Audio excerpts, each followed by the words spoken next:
आप सबको नमस्कार, शुभ संध्या। सार्थक government job point YouTube channel आप सभी लोगों का हार्दिक स्वागत करता है। चैनल पर नए हैं तो चैनल को सब्सक्राइब करके वीडियो को लाइक शेयर कर दें, बेल आइकन दबा करके रख लें ताकि आपको नोटिफिकेशन मिल जाए और आप उसे शेयर कर पाएँ। खबरों की शुरुआत कर लेते हैं। फटाफट आप सभी लोग सारी अपडेट देंगे, इसलिए वीडियो में एंड तक जरूर बने रहें। जिस पल का, जिस समय का इंतजार लाखों लाख प्रतियोगी भाई बहनों को था, आज वो समय आ गया है और मुख्यमंत्री महोदय आज मीटिंग ले रहे हैं। उनकी 2 मीटिंगें समाप्त हो चुकी हैं और तीसरी मीटिंग अभी जो है जारी है। देखते हैं शाम तक क्या रिजल्ट निकल करके आता है, लेकिन इतनी बातें तो स्पष्ट हो गई हैं कि अब हम सभी लोगों की प्रतीक्षाएं अब समाप्त होने चल रही हैं, ठीक है ना। माध्यमिक शिक्षा विभाग ने भी इनको भेज दिया था अपना जो आहर्ता का जो उनका पूरा लेखा जोखा है, नियमावलियाँ जो बनाई गई थी आपके टीजीटी के लिए, एलटी के लिए, उन तमाम चीज़ों को प्रेषित कर दिया गया मुख्यमंत्री महोदय के पास और आज इन सभी चीज़ों पर मंजूरी भी मिल सकती है, ठीक है। क्लियरेंस मिलने के बाद मैं आप लोगों को बता दूं कि शिक्षा सेवा चयन आयोग में अध्यक्ष, सचिव और परीक्षा नियंत्रक की नियुक्ति का भी शासनादेश जारी हो सकता है। तो उम्मीदें बहुत सारी हैं और इन उम्मीदों पर कितनी चीज़ें खरी उतरती हैं वो तो देखने वाली बात होगी, लेकिन ये बातें तो सत्य हैं कि जो हम लोगों के लिए ज़्यादा एसेंशियल है वो है टीजीटी और एलटी की नियमावली। ये चीज़ें फाइनल हो जाएं, अर्हताएँ हमारी क्लियर हो जाएं, उसके बाद बहुत सी भर्तियों के जो रास्ते हैं वो क्लियर हो जाएंगे, ठीक है। आप लोग बिल्कुल भी चिंतित मत होइए। आप लोगों से इतना ही रिक्वेस्ट करूँगा कि आज इस दायरे में रह करके भी थोड़ा सा उत्साहित होने का इसलिए अवसर है कि जो जनप्रतिनिधियों ने हम सभी लोगों को आश्वासन दिए हैं, उन आश्वासनों को फुलफिल करने का समय आ चुका है, ठीक है। हालांकि 32,000 होमगार्डों की नियुक्ति के संबंध में भी आज जो है शासनादेश आप लोगों को देखने के लिए मिलेगा। साथ ही साथ एज रिलैक्सेशन के लिए भी एक बेहतरीन सा विकल्प, एक बेहतरीन सा क्राइटेरिया वो बनाया जाएगा ताकि विद्यार्थियों को एज रिलैक्सेशन मिल सके, ठीक है ना। और साथ ही साथ आप लोगों को मैं बता दूं यूपी कांस्टेबल पे भी आज सहमति बन सकती है कि परीक्षा का प्रारूप क्या होना है, शेड्यूल क्या होना है उसका, ठीक है। इस तरीके से उसको पेपर करवाने हैं ताकि पेपर लीकेज ना हो। अभी एक अफवाह आपकी चल ही रही है सोशल मीडिया आज पे कि मध्य प्रदेश लोक सेवा आयोग का पीसीएस का जो पेपर होने वाला है वो लीक हो गया है। हालांकि ये पूरी अफवाहें हैं, अभी कल ही वहाँ पे पेपर होना है।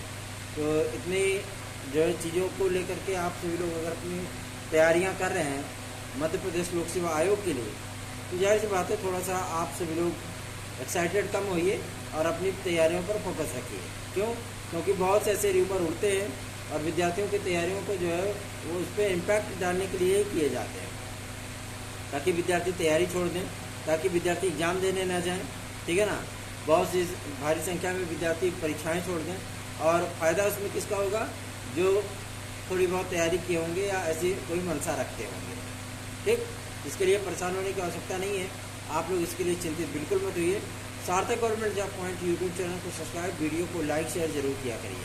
और जो मेरा व्हाट्सएप नंबर है अब आप लोगों को थंबनेल पे भी दिखता होगा, 9721411385, ये मेरा व्हाट्सएप नंबर है। आप इसमें अपने प्रतियोगी जीवन की समस्याएँ, साथ ही साथ अगर आपको हमारे नोट्स आज चाहिए तो आप सार्थक government job point YouTube channel के इसी व्हाट्सएप नंबर 9721411385 पे संपर्क करके उसे प्राप्त भी कर सकते हैं। चलिए आगे बढ़ते हैं। आज बात करेंगे आप सभी लोगों के उत्तर प्रदेश लोक सेवा आयोग के विषय में भी। उत्तर प्रदेश लोक सेवा आयोग अपना परीक्षा कैलेंडर लेकर के आज लोक सेवा आयोग के अधिकारी लखनऊ में मौजूद हैं। उसमें उन तमाम भर्तियों के बारे में भी उनसे सवाल जवाब किए जाएंगे जो भर्तियों के अध्याचन शिक्षा निदेशालय के माध्यम से या अन्य डिपार्टमेंट के माध्यम से भेजे जा चुके हैं, क्योंकि इसमें खंड शिक्षा अधिकारी भी है और आहर्ताओं को लेकर के विवाद होने की स्थिति में उत्तर प्रदेश लोक सेवा आयोग के अध्यक्ष महोदय ने स्पष्टता कह दिया था कि आहर्ताएँ जब तक क्लियर नहीं होंगी तब तक हम विज्ञापन जारी नहीं करेंगे, ठीक है।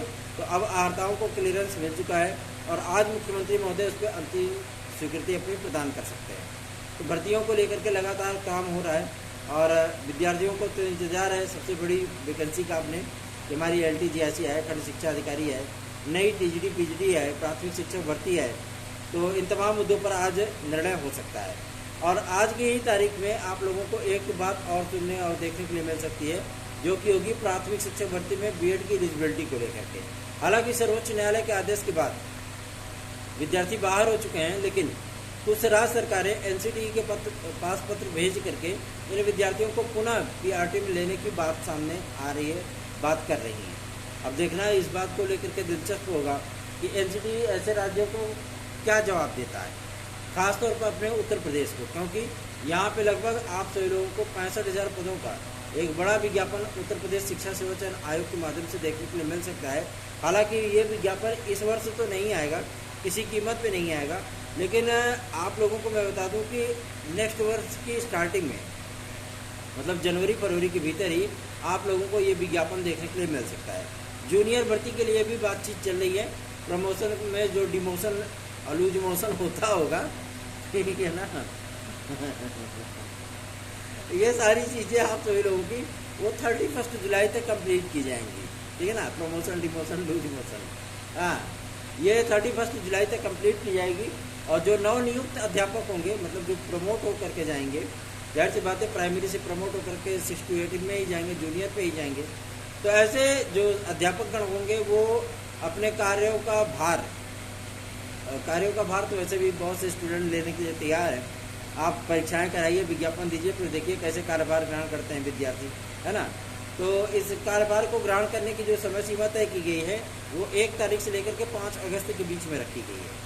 मतलब उसके बाद ही पदों की गणना होगी कि कितने पद आपके रिक्त रह जाते हैं प्रमोशन के बाद, ठीक है।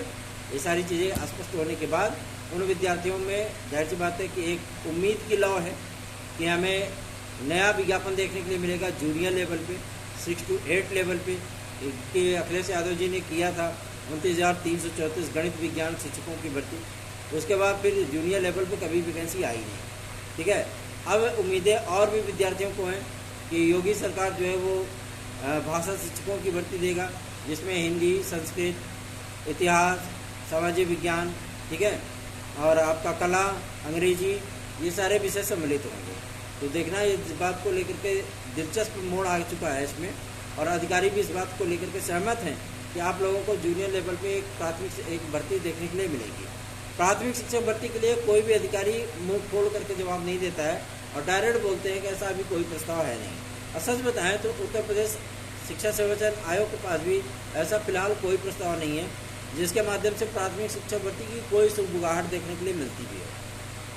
अभी कोई चीज़ें पॉसिबल नहीं है। आज की ही तारीख में आप लोगों को ये भी क्लियरेंस देखने के लिए मिल सकता है कि भैया टीजीटी और एलटी में प्राथमिक शिक्षक भर्ती में तो है ही, जूनियर में तो है ही, टीजीटी और एलटी में आप लोगों को टीईटी देखने के लिए मिलेगा। ये परीक्षाएं 1 चरण की होंगी या 2 चरण की होंगी। टीजीटी में आपका जीएस सम्मिलित किया जाएगा कि नहीं किया जाएगा, तदर शिक्षकों को लेकर के क्या गवर्नमेंट स्टैंड अपनाती है, ये सारी चीज़ें आज की तारीख में क्लियर होने वाली हैं।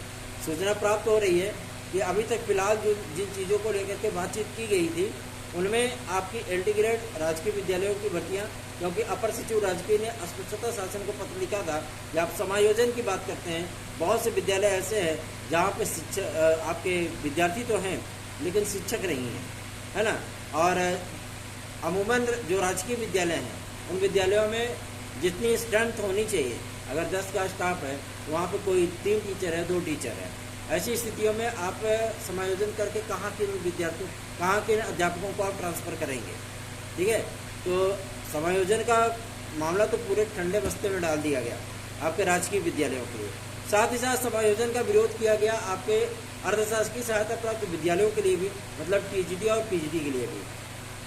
बहुत से तदर्थ शिक्षक हमसे पूछते भी हैं कि आप फड्डे में टांग क्यों दे रहे हो, हम लोग अगर अपने आप को स्टेबल करना चाहते हैं इसमें आपको क्या तकलीफ है। तकलीफ इस बात को लेकर के है क्योंकि इसका एकमात्र उद्देश्य है कि आप सभी लोग प्रतियोगी भाई बहनों के हक को मार करके बैठे थे, ठीक है। मैनेजमेंट के थ्रू भाई भतीजावाद, दुनियादारी, है ना, जान पहचान है, उसके माध्यम से पागे नौकरी कर रहे हैं। तो ऐसी परिस्थितियों में जो विद्यार्थी कंपटीशन करता है, जो 8-8, 10-10 घंटे, 12-12 घंटे पढ़ता है और जो है सूत्रों को और परिभाषाओं को, व्याकरणात्मक टिप्पणियों को, छोटे छोटे पॉइंट को पानी की तरह पीता है, ऐसे विद्यार्थियों के साथ अन्याय होता है। इसलिए आज मैं आम अभ्यर्थियों के साथ खड़ा हूँ, ठीक है। तो शाम तक का इंतज़ार करिए। हालांकि आज आप देख ही रहे हैं इंडिया और बांग्लादेश का मैच भी आज, है ना। इंडिया बांग्लादेश का मैच है ना सुपर 8 का, तो अमूमन बहुत से विद्यार्थी इसको एंजॉय करेंगे, लेकिन बहुत से विद्यार्थियों को हमारे अपडेट का भी इंतजार रहेगा कि अभी मीटिंग चल रही है, तो जाहिर सी बात है 1-1.5 घंटे, क्योंकि अधिकारियों का प्रेजेंटेशन चल रहा है। नियमावली जो बनाई गई है ऐसे हलवा की तरह तो मानना नहीं जाएगा उसको, क्योंकि नियमावलियों को बारीकी से परीक्षण करने का दिशा निर्देश अधिकतर अधिकारियों को मुख्यमंत्री महोदय पहले ही दे चुके हैं। तो आज उन्हीं चीज़ों को लेकर के माध्यमिक शिक्षा मंत्री महोदय के माध्यम से भी ये चीज़ें की जा रही हैं। अब मज़ा आएगा, हम लोगों की आर्ता क्लियर होगी, सारी चीज़ें स्पष्ट हो जाएंगी, क्योंकि आज की तारीख में जो बातें स्पष्ट होनी है वो होनी है। साथ ही साथ आज हमारे भ्राताश्री भी जिला सदर विधायक को लेकर के माध्यमिक शिक्षा मंत्री महोदय के पास गए थे, तो उन्होंने इस बात की जानकारी दी थी कि शैक्षिक अर्हताएँ, एज रिलैक्सेशन, टीजीटी पीजीटी में टीईटी या एलटी में टीईटी आदि के मैटर को लेकर के जिस तरीके की कार्रवाई होनी चाहिए थी, मुख्यमंत्री महोदय आज ही अधिकारियों की प्रेजेंटेशन ले रहे हैं और उम्मीद की जा रही है कि आज ही वो स्टैंड क्लियर होगा उनका और कल की डेट में जो है कैबिनेट से इसको मंजूरी मिल जानी है। क्यों? क्योंकि नियमावली तो ऐसे लागू नहीं होती है ना। पता लगा मुख्यमंत्री महोदय ने बोल दिया नियमावली लागू हो गई, नहीं, वो कैबिनेट से पारित होगी। ठीक है, कैबिनेट का डिसीजन होगा और उसके बाद आप लोगों को टीजीटी पीजीटी एलटी आदि की नियमावली देखने के लिए मिलेगी। तो एक्साइटमेंट आप सभी लोगों को, तो एक्साइटमेंट हम लोगों को भी है। हम लोग भी चाहते हैं कि आप लोगों का कुछ हला भला हो जाए, ताकि आप लोग भी बेहतरीन ढंग से अपनी तैयारियां कर सकें। हालांकि पढ़ाई बिल्कुल मत छोड़िएगा, पढ़ाई करते रहिएगा और सार्थक government job point YouTube channel को अपना स्नेह और आशीर्वाद अवश्य प्रदान करिएगा। देखते हैं शाम तक क्या अपडेट निकल करके आती है।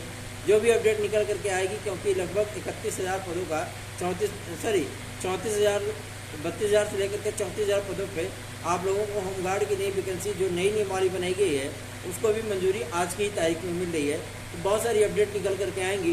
कोशिश ये करूँगा कि आपको रात्रि में एक वीडियो के माध्यम से मैं जानकारी दे सकूँ, अदरवाइज़ अगर नहीं दे पाया तो जाहिर सी बात है सुबह में आप लोगों को विस्तृत जानकारी सार्थक government job point YouTube channel के माध्यम से ही प्राप्त होगा। परेशान ना हो, बल्कि अपनी तैयारियों पर फोकस करें, र्यूमर से बच करके रहें, किसी भी प्रकार के र्यूमर में आप ना पड़ें, अपनी तैयारियों पर फोकस करें। धन्यवाद, शुभ रात्रि।